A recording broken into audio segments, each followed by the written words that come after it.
Segundo a Epístola de Pedro, capítulo 1. Capítulo temos, primeiro, uma introdução ou prefácio, abrindo caminho e conduzindo ao que é principalmente planejado pelo apóstolo, versos 1 a 4.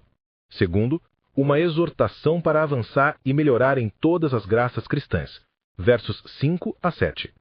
Terceiro, para reforçar esta exortação, envolvê-los seriamente e de todo o coração cumpri-la, ele acrescenta: 1. Uma representação da grande vantagem que assim resultará para eles, versos 8 a 11.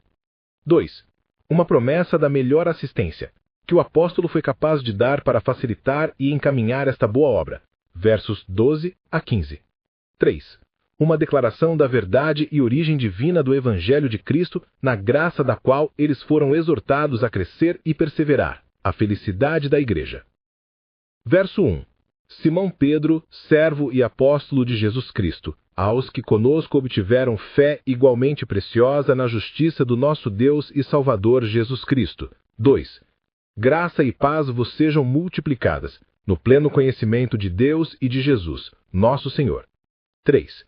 Visto como, pelo seu divino poder, nos têm sido doadas todas as coisas que conduzem à vida e à piedade, pelo conhecimento completo daquele que nos chamou para a sua própria glória e virtude, pelas quais nos têm sido doadas as suas preciosas e muito grandes promessas, para que por elas vos torneis coparticipantes da natureza divina, livrando-vos da corrupção das paixões que há no mundo? O apóstolo Pedro, sendo movido pelo Espírito Santo a escrever mais uma vez para aqueles que, dentre os judeus, foram convertidos à fé em Cristo, começa esta segunda epístola com uma introdução, na qual as mesmas pessoas são descritas e as mesmas bênçãos são desejadas. No prefácio de sua carta anterior, há algumas adições ou alterações que devem ser observadas, em todas as três partes da introdução. Primeiro, temos aqui uma descrição da pessoa que escreveu a epístola, pelo nome de Simão, assim como Pedro, e pelo título de servo, assim como de apóstolo. Pedro, estando em ambas as epístolas, parece ser o nome mais utilizado, com o qual ele pode ser considerado mais satisfeito, sendo dado a ele por nosso Senhor, ao confessar que Jesus é o Cristo, o Filho do Deus vivo.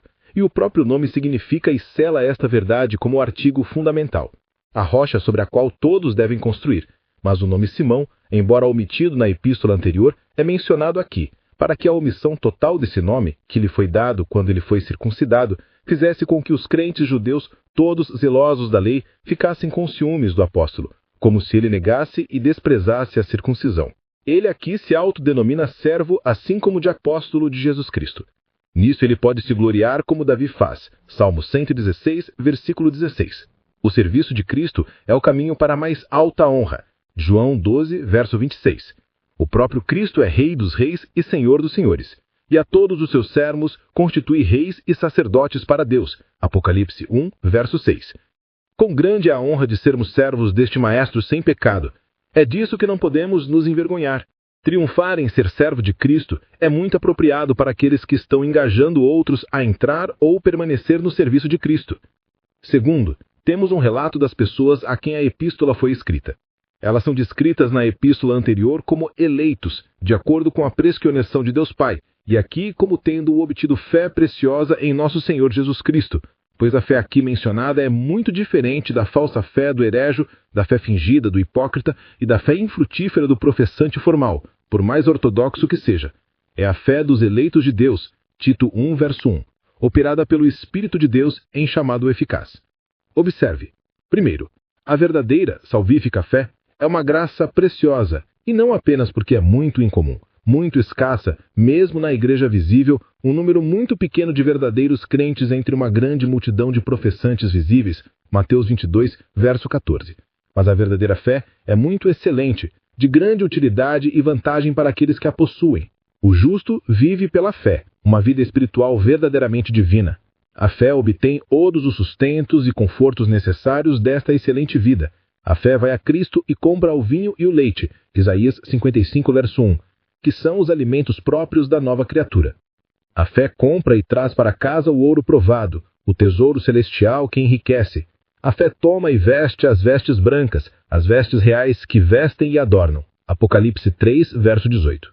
Observe. 2. A fé é igualmente preciosa no cristão particular e no apóstolo, produz os mesmos efeitos preciosos em um e no outro. A fé une o obediente fraco a Cristo tão realmente quanto o forte, e purifica o coração de um tão verdadeiramente quanto o de outro. Todo crente sincero é justificado pela sua fé aos olhos de Deus e de todos os pecados. Atos 13, verso 39. A fé em quem quer que exista apodera-se do mesmo precioso Salvador e aplica as mesmas preciosas promessas. 3. Esta fé preciosa é obtida de Deus. A fé é dom de Deus, operada pelo Espírito que ressuscitou Jesus Cristo dentre os mortos. 4. A preciosidade da fé, assim como nossa obtenção, é por meio da justiça de Cristo. A justiça meritória satisfatória e a obediência de Cristo dão à fé todo o seu valor e preciosidade. E a justiça de tal pessoa não pode deixar de ser de valor infinito para aqueles que a recebem pela fé, pois, primeiro, este Jesus Cristo é Deus, sim, nosso Deus, como está no original.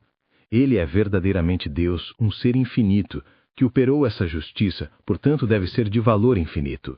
Segundo, ele é o Salvador dos que creem e, como tal, rendeu esta obediência meritória, portanto é de grande benefício e vantagem para eles, porque como fiador e salvador, ele operou essa justiça em seu lugar. Terceiro, temos a bênção apostólica, na qual ele deseja a multiplicação e aumento do favor divino para eles, o avanço e crescimento da obra de graça neles e aquela paz com Deus e em suas próprias consciências que não podem existir sem a graça, possam abundar neles. Esta é a mesma bênção que está na epístola anterior, mas aqui ele acrescenta. Primeiro, um relato do caminho e dos meios pelos quais a graça e a paz são multiplicadas. É por meio do conhecimento de Deus e de Jesus Cristo. Esse reconhecimento ou crença no único Deus vivo e verdadeiro e em Jesus Cristo a quem ele enviou é o grande aperfeiçoamento da vida espiritual, ou não poderia ser o caminho para a vida eterna. João 17, verso 3. Segundo, o fundamento da fé do apóstolo em pedir e na esperança do cristão em esperar o aumento de graça. O que já recebemos deve nos encorajar a pedir mais. Aquele que começou a obra de graça a aperfeiçoará. Observe. Primeiro, a fonte de todas as bênçãos espirituais é o poder divino de Jesus Cristo, que não poderia cumprir todo o ofício de mediador, a menos que fosse Deus e homem também. Segundo, todas as coisas que têm alguma relação e influência sobre a verdadeira vida espiritual, a vida e o poder da piedade, são de Jesus Cristo. Em nele habita toda a plenitude e a dele que recebemos graça sobre graça, João 1, verso 16, que é tudo o que é necessário para preservar, melhorar e aperfeiçoar a graça e a paz, que, segundo alguns expositores, são chamados aqui neste versículo de piedade e vida.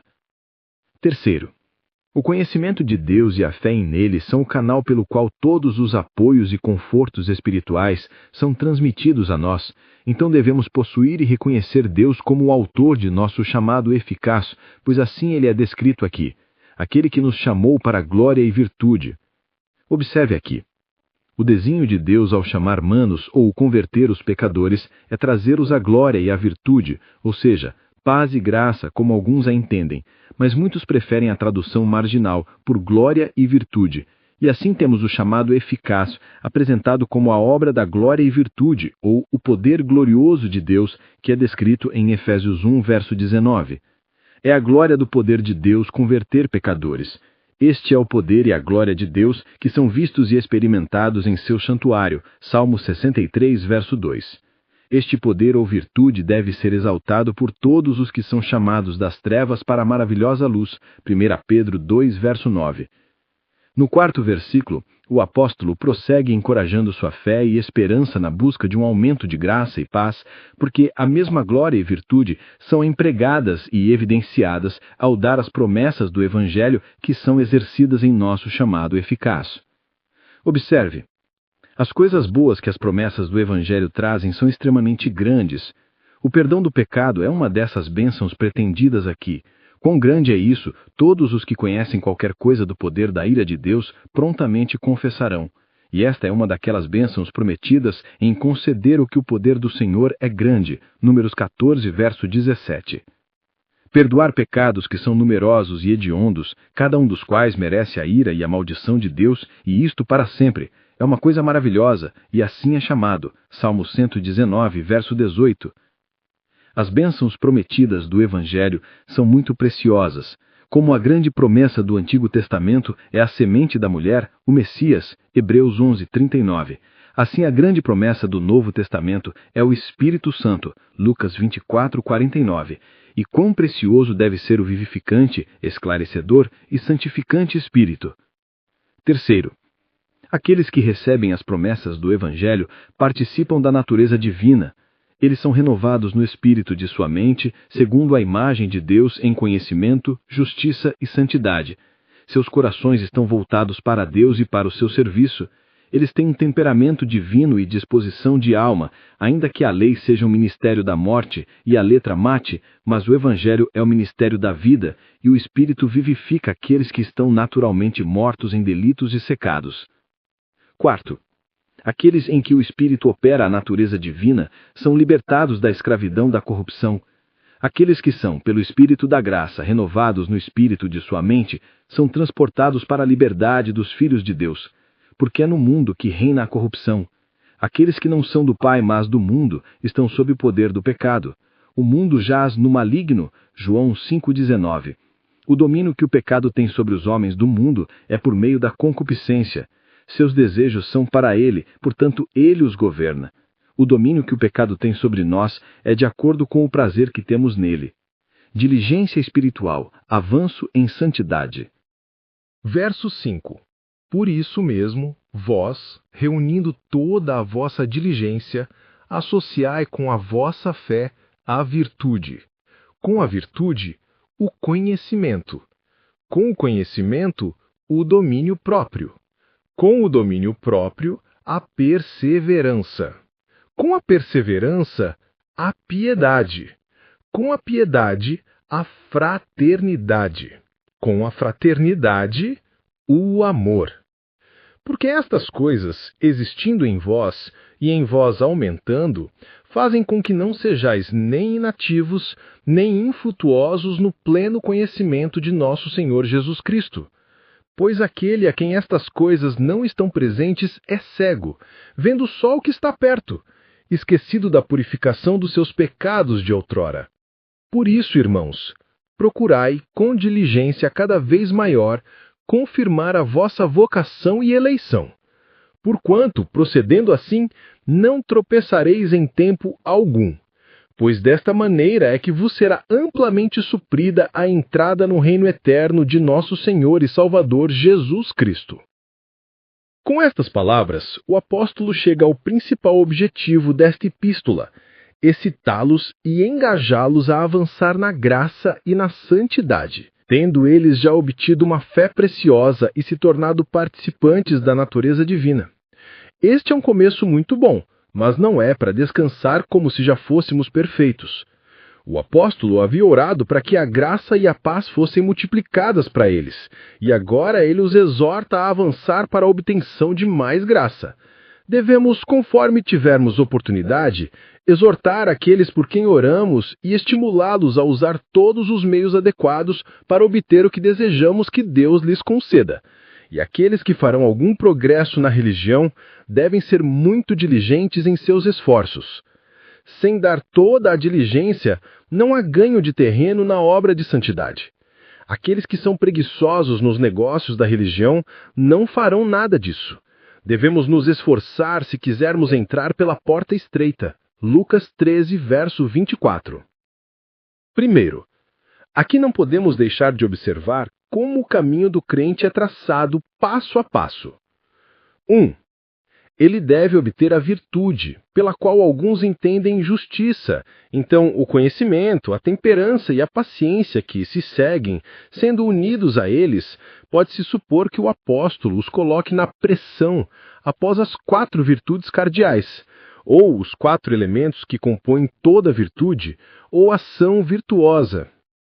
Mas visto que é uma palavra fiel e constantemente afirmado que aqueles que têm fé sejam cuidadosos em manter boas obras, Tito 3, verso 8, por virtude, aqui podemos entender força e coragem, sem o qual o crente não pode defender boas obras por abundar e se destacar nelas. O justo deve ser ousado como um leão. Provérbios 28, verso 1. Um cristão covarde que tem medo de professar as doutrinas ou praticar os deveres do Evangelho deve esperar que Cristo se envergonhe dele outro dia. Não deixe seu coração desfalecer no dia mau, mas mostre-se valente em resistir a toda oposição, resistindo a todo inimigo, mundo, carne, diabo, sim, e até mesmo a morte. Precisamos de virtude enquanto vivemos, e será de excelente utilidade quando morrermos. Segundo, o crente deve acrescentar conhecimento à sua virtude e prudência à sua coragem. Há um conhecimento do nome de Deus que deve ir antes de nossa fé. Salmo 9, verso 10. E não podemos aprovar a boa, aceitável e perfeita vontade de Deus até que a conheçamos, mas há circunstâncias apropriadas para o dever que devem ser conhecidas e observadas. Devemos usar os meios indicados e observar o tempo aceitado. A prudência cristã diz respeito às pessoas com quem temos de lidar e ao lugar e companhia em que estamos. Todo crente deve trabalhar em busca do conhecimento e da sabedoria que são proveitosas para dirigir tanto quanto ao método e ordem apropriados em que todos os deveres cristãos devem ser executados, quanto ao modo e maneira de realizá-los. Terceiro, devemos adicionar temperança ao nosso conhecimento. Devemos ser sóbrios e moderados em nosso amor e uso das coisas boas desta vida. E se tivermos uma compreensão e conhecimento correto dos confortos externos, veremos que sua valia e utilidade são muito inferiores às dos mersículas espirituais. Os exercícios corporais e os privilégios corporais proveitam pouco, portanto, devem ser estimados e usados de acordo. O Evangelho ensina sobriedade e honestidade. Tito 2, verso 12. Devemos ser moderados em desejar e usar as coisas boas da vida natural, como a comida, a bebida, a roupa, sono, recreação e crédito. Um desejo desordenado por isso é inconsistente com um desejo sincero por Deus e Cristo, e aqueles que tomam mais do que é devido não podem dar a Deus nem ao homem o que é devido. Quarto, adicionar paciência à temperança, que deve ter sua obra perfeita, ou não podemos ser perfeitos e completos, não faltando nada. Tiago 1, verso 4. Pois nascemos para problemas e devemos, através de muitas tribulações, entrar no reino dos céus. E é esta tribulação, Romanos 9, verso 3, que opera a paciência, isto é, exige o exercício e ocasiona o aumento desta graça, pela qual suportamos todas as calamidades e cruzes com silêncio e submissão, sem murmurar contra Deus ou queixar-se dele, mas justificando aquele que coloca toda a aflição sobre nós, reconhecendo que nossos sofrimentos são menores do que nossos pecados merecem e acreditando que não são mais do que nós mesmos precisamos. 5. À paciência devemos acrescentar a piedade. E isto é exatamente o que é produzido pela paciência, para aquela experiência de obras. Romanos 5, verso 4. Quando os cristãos suportam as aflições com paciência, eles obtêm um conhecimento experimental da benignidade de seu Pai Celestial, que não tirará de seus filhos, mesmo quando visitar sua iniquidade com a vara e sua transgressão com açoites. Salmo 89, versos 32 e 33. E por meio disso, eles são levados ao temor infantil e ao amor reverente em que consiste a verdadeira piedade. A isso, 6. Devemos acrescentar bondade fraternal, um terno afeto a todos os nossos irmãos cristãos que são filhos do mesmo Pai, servos do mesmo Mestre, membros da mesma família, viajantes para o mesmo país e herdeiros da mesma herança. Portanto, devem ser amados com um coração puro fervorosamente, com um amor de complacência, com aqueles que são peculiarmente próximos e queridos por nós, em quem nos deleitamos particularmente. Salmo 16, verso 3. 7. Caridade, ou um amor de boa vontade para toda a humanidade, deve ser adicionado ao amor de deleite que temos por aqueles que são filhos de Deus. Deus fez de um só sangue todas as nações, e todos os filhos dos homens são participantes da mesma natureza humana, são todos capazes das mesmas misericórdias e sujeitos às mesmas aflições. Portanto, embora em uma conta espiritual os cristãos sejam distintos e dignos acima daqueles que estão sem Cristo, mas devem simpatizar com os outros em suas calamidades, aliviar suas necessidades e promover seu bem-estar tanto no corpo quanto na alma, conforme tiverem oportunidade. Assim, todos os crentes em Cristo devem evidenciar que são filhos de Deus, que é bom para todos, mas especialmente bom para Israel. Segundo, todas as graças acima mencionadas devem ser obtidas, ou não seremos totalmente capacitados para todas as boas obras. Para os deveres da primeira e segunda tábua, para a obediência ativa e passiva, e para aqueles serviços em que devemos imitar a Deus, bem como para aqueles em que apenas obedecemos a Ele. Portanto, para nos engajar em uma busca industriosa e incansável deles, o apóstolo apresenta as vantagens que redundam em todos os que trabalham com sucesso para que essas coisas existam e abundem neles. Verso 11. Estas são propostas 1. Mas geralmente, verso 8. Ter essas coisas não torna estéril ou preguiçoso, nem infrutífero, onde, de acordo com o estilo do Espírito Santo, devemos entender muito mais do que é expresso. Pois quando se diz sobre Acás, o mais vil e provocador de todos os reis de Judá, que ele não agiu bem aos olhos do Senhor, segundo Reis 16, verso 2, devemos entender, tanto quanto se estivesse sido dito, ele fez o que era mais ofensivo e abominável, como mostra o seguinte relato de sua vida. Assim, quando é dito aqui que o ser e a abundância de todas as graças cristãs em nós não nos tornará nem inativos nem infrutíferos, devemos entender que isso nos tornará muito zelosos e vivos, vigorosos e ativos em todo o cristianismo prático e eminentemente frutíferos nas obras da justiça. Estes trarão muita glória a Deus, produzindo muito fruto entre os homens, sendo frutíferos no conhecimento ou no reconhecimento de nosso Senhor Jesus Cristo, reconhecendo-o como seu Senhor e evidenciando-o como seus servos por sua abundância no trabalho que ele lhes deu para fazer. Esta é a consequência necessária de adicionar uma graça à outra, pois, onde todas as graças cristãs estão no coração, elas melhoram e fortalecem, encorajam e valorizam umas às outras. Então, todas elas prosperam e crescem, como o apóstolo sugere no início do verso 8, e onde quer que a graça abunde, haverá abundância de boas obras. Como é desejável estar em tal caso as evidências do apóstolo verso 9? Lá ele expõe quão é miserável estar sem essas graças frutíferas vivificantes, pois aquele que não possui as graças mencionadas, ou, embora pretenda ou pareça tê-las, não as exercita e as aprimora, é cego. Isto é, quanto às coisas espirituais e celestiais, como as próximas palavras explicam, ele não pode ver longe. Este mundo malvado ele pode ver e o adora, mas não tem nenhum discernimento do mundo por vir, de modo a ser afetado com os privilégios espirituais e as bênçãos celestiais dele. Aquele que vê as excelências do cristianismo deve ser diligente em se esforçar por todas aquelas graças que são absolutamente necessárias para obter glória, honra e imortalidade. Mas, onde essas graças não são obtidas nem são procuradas, os homens não são capazes de olhar para as coisas que estão muito pouco distantes da realidade, embora na aparência ou na sua apreensão estejam muito longe, porque as colocaram longe deles. E quão é miserável a condição daqueles que estão cegos para as coisas terrivelmente grandes do outro mundo, que não podem ver nada da realidade e certeza, grandeza e proximidade das gloriosas recompensas que Deus concederá aos justos e o terrível castigo que infligirá aos malvados?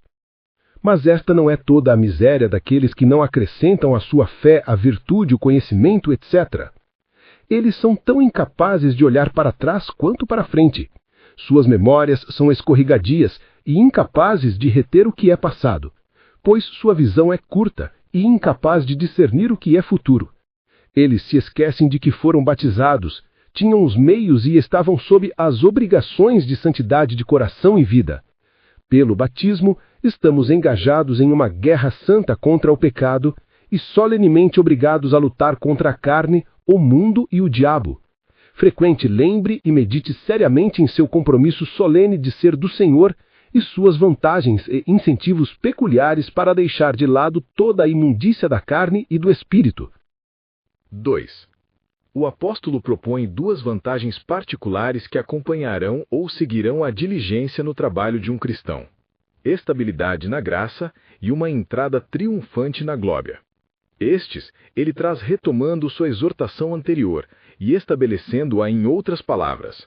Pois o que no verso 5 é expresso por dar diligência para acrescentar virtude à fé, etc., é expresso no verso 10 por dar diligência para garantir nossa vocação e eleição. Aqui podemos observar: 1. É dever dos crentes garantir sua eleição para esclarecer a si mesmos que eles são os escolhidos de Deus. 2. A maneira de garantir sua eleição eterna é fazer seu chamado eficaz. Ninguém pode olhar para o livro dos conselhos e decretos eternos de Deus, mas na medida em que Deus predestinou aqueles a quem também chamou, se descobrirmos que fomos efetivamente chamados, podemos concluir que fomos escolhidos para a salvação. 3. Requer muita diligência e trabalho para garantir nosso chamado e eleição. Deve haver um exame muito minucioso de nós mesmos, uma busca muito estreita e uma investigação estrita, se estamos completamente convertidos, nossas mentes iluminadas, nossas vontades renovadas e toda a nossa alma mudada quanto à tendência e inclinação disso, e chegar a uma certeza fixa nisso requer a máxima diligência, pois não pode ser alcançado e mantido sem a ajuda divina, como podemos aprender no Salmo 139, verso 23. Romanos 8, verso 16. Mas, por maior que seja o trabalho, não pense muito nisso, pois grande é a vantagem que você ganha com isso. Mesmo nas horas de tentação que haverá na terra, quando outros caírem em pecado hediondo e escandaloso, aqueles que são assim diligentes serão capacitados a andar prudentemente e continuar no caminho de seu dever. Quando muitos caírem em erros, serão preservados sãos na fé, permanecerão perfeitos e completos em toda a vontade de Deus. 2. Aqueles que são diligentes no trabalho da religião terão uma entrada triunfante na glória. Enquanto daqueles poucos que vão para o céu, alguns dificilmente são salvos. 1 Pedro 4,18. Com muita dificuldade. Aqueles que estão crescendo na graça, abundantes na obra do Senhor, terão uma entrada abundante na alegria de seu Senhor, naquele reino eterno onde Cristo reina, e eles reinarão com ele para todo o sempre. Nota do tradutor. O ter uma diligência cada vez maior do verso 10 para a confirmação da eleição e vocação do crente, para que seja suprida amplamente a sua entrada no reino do céu, tem a ver com a necessidade de se esforçar para guardar as ordenanças do Senhor em uma vida santificada pela palavra, mediante a aplicação do Espírito Santo.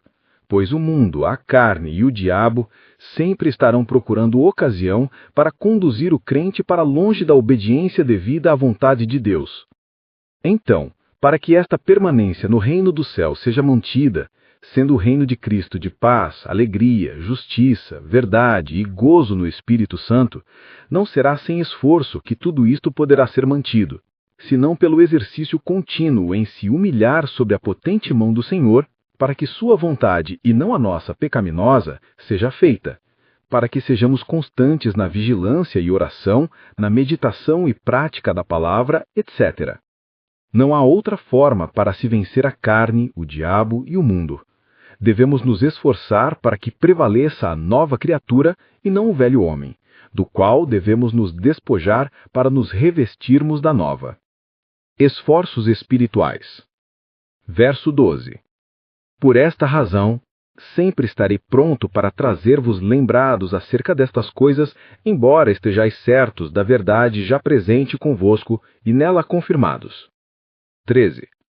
Também considero justo, enquanto estou neste tabernáculo, despertar-vos com essas lembranças. 14. Certo de que estou prestes a deixar o meu tabernáculo, como efetivamente nosso Senhor Jesus Cristo me revelou. Mas, de minha parte, esforçar-me-ei diligentemente por fazer que, a todo tempo, mesmo depois da minha partida, conserveis lembrança de tudo. Primeiro, a importância e vantagem do progresso e da perseverança na graça e na santidade fizeram com que o apóstolo fosse muito diligente em fazer o trabalho de um ministro de Cristo, para que assim pudesse estimulá-los e auxiliá-los a serem diligentes no dever dos cristãos. Se os ministros são negligentes em seu trabalho, dificilmente se pode esperar que o povo seja diligente no deles. Portanto, Pedro não será negligente. Isto é, em nenhum momento, nenhum lugar, nenhuma parte de seu trabalho, nenhuma parte de sua responsabilidade, mas será exemplar e universalmente diligente. E isso no trabalho de um lembrador. Este é o ofício dos melhores ministros, até dos próprios apóstolos. Eles são os lembradores do Senhor. Eles estão especialmente obrigados a fazer menção às promessas e lembrar a Deus de seus compromissos de fazer o bem ao seu povo. Eles são os lembradores do povo, fazendo menção aos preceitos de Deus, lembrando-os dos preceitos, das doutrinas e deveres do cristianismo, para que se lembrem dos mandamentos de Deus para cumpri-los. E isso o apóstolo faz, embora algumas pessoas possam considerá-lo desnecessário, visto que já sabiam aquilo sobre o qual ele escreve e estavam estabelecidos na própria verdade sobre a qual ele insiste. Observe. 1. Precisamos ter em mente o que já sabemos, para evitar que nos esqueçamos, para melhorar nosso conhecimento e reduzir tudo à prática. 2. Devemos estar firmes na beliva da verdade para que não sejamos chacoalhados por todo o vento de doutrina, especialmente naquilo que é a verdade presente, a verdade mais peculiarmente necessária para conhecermos em nossos dias, aquela que pertence à nossa paz, que é mais especialmente oposta em nosso tempo. As grandes doutrinas do Evangelho, que Jesus é o Cristo, que Jesus Cristo veio ao mundo para salvar os pecadores, que aqueles que creem no Senhor Jesus Cristo serão salvos, e todos os que creem em Deus devem ter o cuidado de manter boas obras. Essas são as verdades que os apóstolos insistiram em seu dia. Estes são ditos fiéis e dignos de toda aceitação em todas as épocas da Igreja cristã.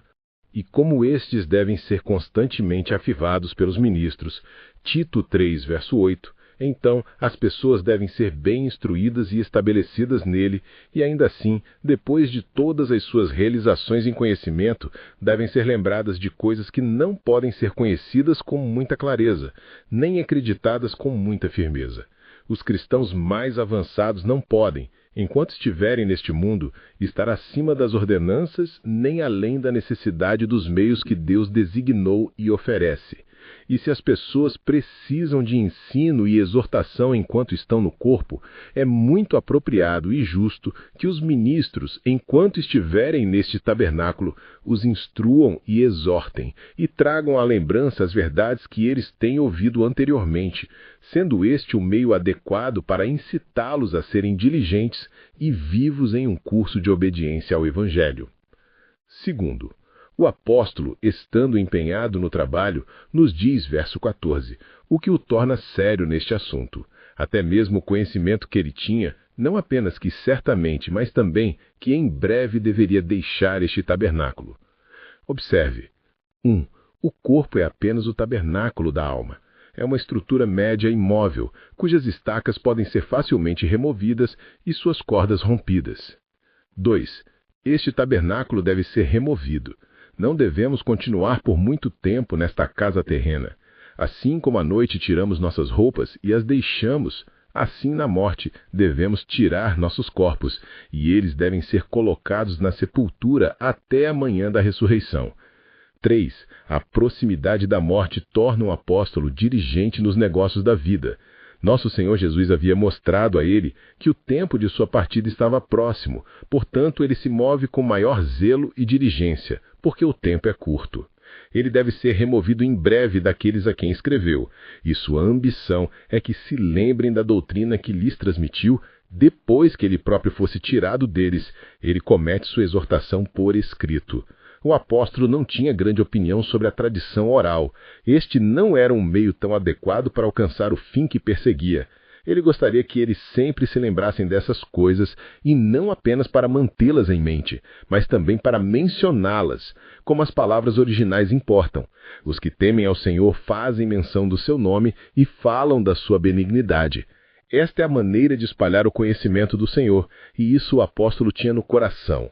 Aqueles que têm a palavra escrita de Deus, assim são capacitados para fazer isso. Evidências do Evangelho. Verso 16. Porque não vos demos a conhecer o poder e a vinda de nosso Senhor Jesus Cristo, seguindo fábulas engenhosamente inventadas, mas nós mesmos fomos testemunhas oculares de sua majestade, pois ele recebeu da parte de Deus Pai honra e glória, quando pela glória excelsa lhe foi enviada a seguinte voz: Este é o meu Filho amado, em quem me comprazo. Ora, esta voz vinda do céu, nós a ouvimos quando estávamos com ele no Monte Santo. Aqui temos a razão de dar a exortação anterior, e isso com muita diligência e seriedade. Essas coisas não são contos iosos ou coisas vãs, mas de verdade indubitável e grande preocupação. O Evangelho não é uma fábula engenhosamente inventada. Estas não são as palavras de alguém que tem um demônio, nem a invenção de qualquer número de homens que, por meio de astúcia, tentam enganar. O caminho da salvação por Jesus Cristo é eminentemente o conselho de Deus, o mais excelente artifício do infinitamente sábio Jeová. Foi ele que inventou esta maneira de salvar os pecadores por Jesus Cristo, cujo poder e vinda são apresentados no Evangelho, e a pregação do apóstolo era uma revelação dessas coisas. 1. A pregação do Evangelho é dar a conhecer o poder de Cristo, que ele é capaz de salvar perfeitamente todos os que vêm a Deus por ele. Ele é o Deus moderoso e, portanto, pode salvar tanto da culpa quanto da imundícia do pecado. 2. A vinda de Cristo também é conhecida pela pregação do Evangelho. Aquele que foi prometido imediatamente após a queda do homem, como na plenitude dos tempos nasceria de mulher, agora veio na carne. E quem nega isto é um anticristo. 1 João 4, verso 3.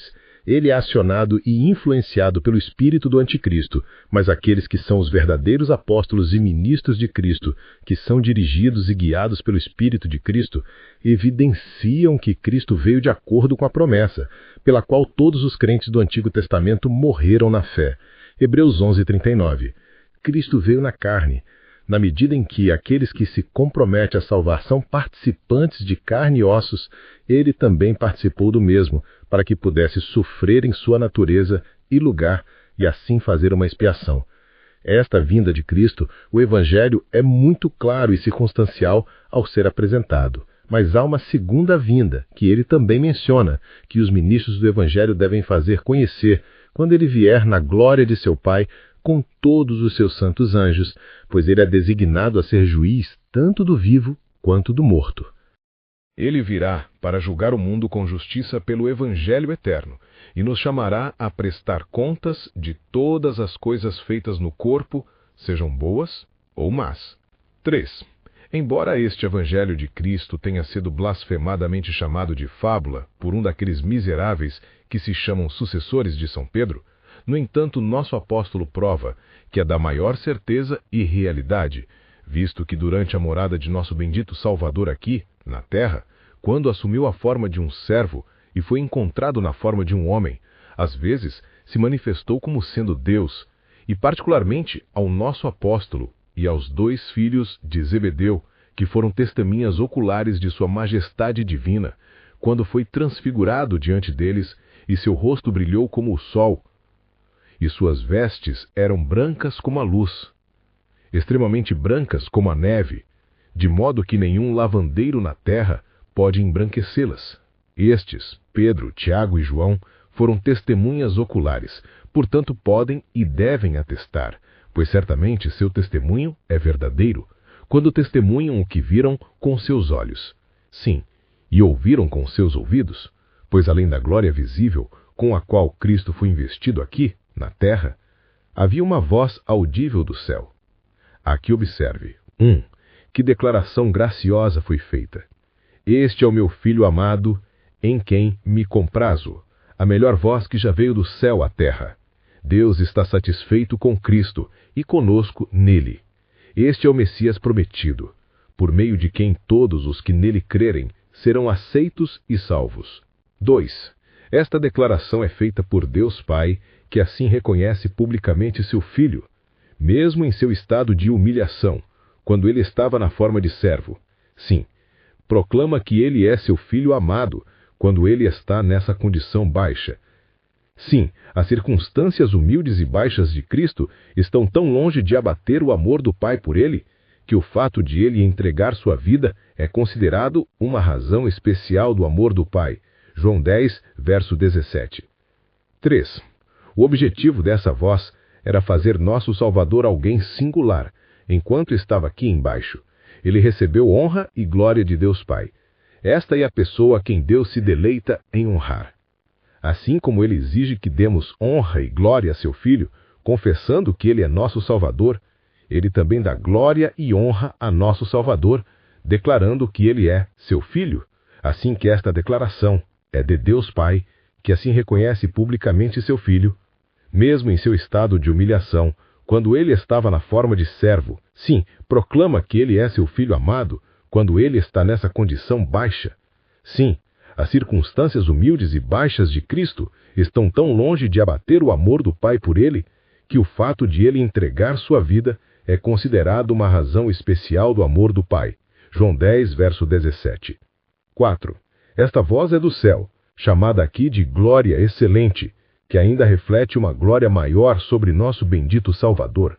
Esta declaração é de Deus, a fonte da honra, e do céu, o trono da glória, onde Deus está mais gloriosamente presente. 5. Esta voz foi ouvida para ser entendida por Pedro, Tiago e João. Eles não apenas ouviram um som, como o povo ouviu, João 12, versos 28 e 29, mas eles entenderam o sentido. Deus abre os ouvidos e o entendimento de seu povo para receber o que estão preocupados em saber, quando outros são como os companheiros de Paulo, que apenas ouviram um som de palavras, Atos 9, verso 7, mas não entenderam o significado delas, portanto não são ditas para ouvir a voz daquele que falava, Atos 22, verso 9. Bem-aventurados os que não apenas ouvem, mas compreendem, que creem na verdade e sentem o poder da voz do céu, como fez aquele que testifica estas coisas. E temos todos os motivos do mundo para receber seu testemunho, pois quem se recusaria a dar crédito ao que é tão circunstancialmente estabelecido com este relato da voz do céu, da qual o apóstolo nos fala? 6. Foi ouvido por eles no Monte Santo, quando estavam com Jesus, o lugar em que Deus oferece alguma manifestação peculiarmente graciosa de si mesmo. É, assim, santificado, não como uma santidade inerente, mas como o solo era santo, onde Deus apareceu a Moisés, Êxodo 3, verso 5, e a montanha santa sobre a qual o templo foi construído, Salmo 87, verso 1. Estes lugares são relativamente santos e devem ser considerados como tais durante o tempo em que os homens experimentam, ou podem, por garantia da palavra, esperar com fé a presença e influência graciosa do Deus Santo e Glorioso. Inspiração das Escrituras. Verso 19. Temos assim tanto mais confirmada a palavra profética, e fazeis bem em atendê-la a uma candeia que brilha em lugar tenebroso, até que o dia clareie e a estrela da alva nasça em vosso coração. 20. Sabendo primeiramente isto, que nenhuma profecia da Escritura provém de particular elucidação, porque nunca jamais qualquer profecia foi dada por vontade humana. Entretanto, homens santos falaram da parte de Deus, movidos pelo Espírito Santo. Nestas palavras, o apóstolo estabelece outro argumento para provar a verdade e a realidade do Evangelho, e sugere que esta segunda prova é mais forte e convincente do que a anterior. De forma mais incontestável, afirma que a doutrina do poder e vinda de nosso Senhor Jesus Cristo não é mera fábula ou artifício astuto dos homens, mas o sábio e maravilhoso conselho do Deus Santo e Glorioso. Isto foi predito pelos profetas e escritores do Antigo Testamento, que falaram e escreveram sob a influência e de acordo com a direção do Espírito de Deus. Aqui observe. Primeiro, que declaração graciosa foi feita. Primeiro, a descrição que é dada das Escrituras do Antigo Testamento. Elas são chamadas de uma palavra de profecia mais segura. Primeiro, é uma declaração profética do poder e vinda, a divindade e a encarnação de nosso Salvador, que temos no Antigo Testamento. está predito que a semente da mulher ferirá a cabeça da serpente. Seu poder para destruir o diabo e suas obras e seu nascimento de mulher são preditos. E o grande e terrível nome de Deus no Antigo Testamento, Jeová, como lido por alguns, significa apenas que ele será. Esse nome de Deus, Êxodo 3, verso 14, é traduzido por muitos como Eu sou o que sou.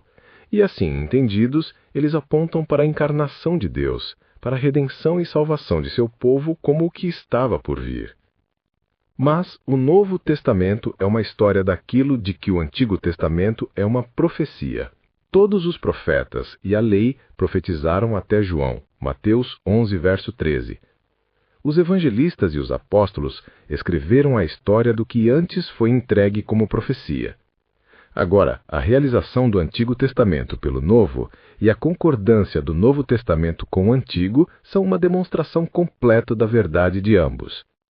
Leia o Antigo Testamento como uma profecia de Cristo e, com diligência e gratidão, use o Novo como a melhor exposição do Antigo. 2.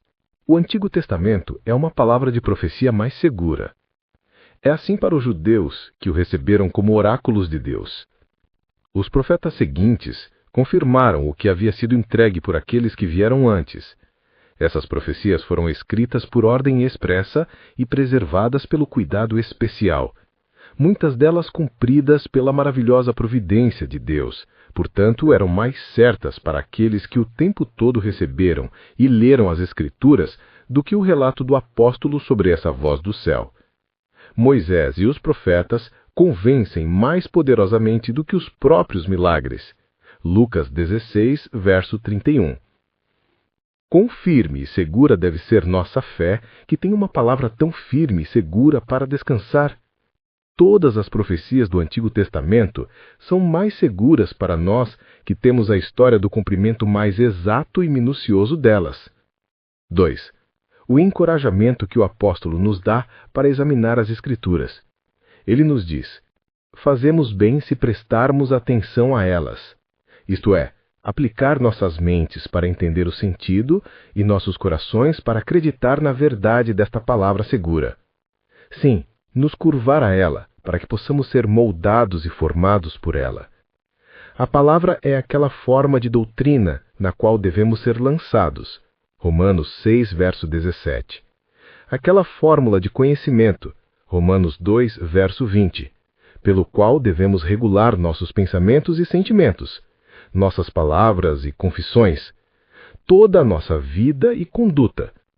Se assim nos aplicarmos à palavra de Deus, certamente faremos bem em todos os aspectos, que é agradável a Deus e proveitoso para nós mesmos. Isso de fato é apenas prestar a devida atenção aos oráculos de Deus. Mas, a fim de dar atenção à palavra, o apóstolo sugere algumas coisas que são de uso singular para aqueles que atendem às Escrituras para qualquer bom propósito. 1.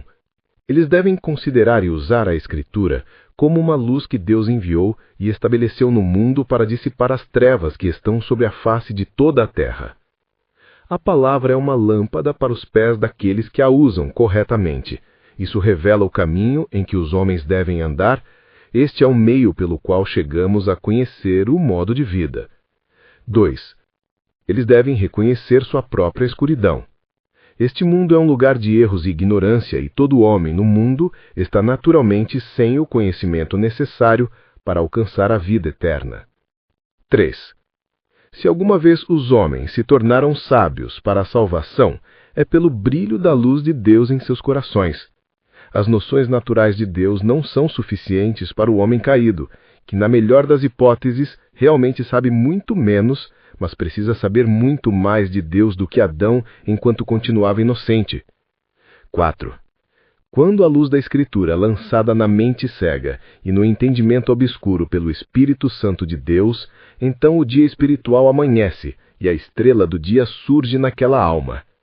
Essa iluminação de uma mente obscura e ignorante é como a aurora, que melhora e avança, espalha-se e difunde-se por toda a alma, até que seja um dia perfeito. Provérbios 4, verso 18. É um conhecimento crescente.